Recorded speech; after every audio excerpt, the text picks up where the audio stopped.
தானே நன்னா நே நானே நன்னா தானே நன்னா நன்னே நன்னே நானே நன்னா தானே நன்னா நன்னே நானே நன்னா தானே நன்னா சீர்தல்லங்க கார்மொழியா கண்ணல் விதை அங்கே வீர்ந்தே மனைவி மக்கள் கூட்டம் அதில் ஆட்டம் செய்தார் நன்னே நன்னே நானே நன்னா தானே நன்னா நன்னே நானே நன்னா தானே நன்னா ஜோதிமயமானதோரி சொர்ணமணி மண்டபம் சொர்ணமணி மண்டபத்தில் முன்னே வந்து நின்ற நன்னே நன்னே நானே நன்னா தானே நன்னா நன்னே நானே நன்னா தானே நன்னா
அதை பார்த்து நல்ல நடன வீடி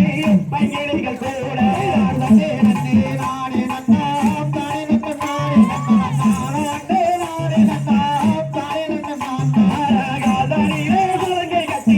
சண்முகரை வேண்டி அங்கே தாளம் பேசாமல் கையை தட்டி இசை பாடி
செய்த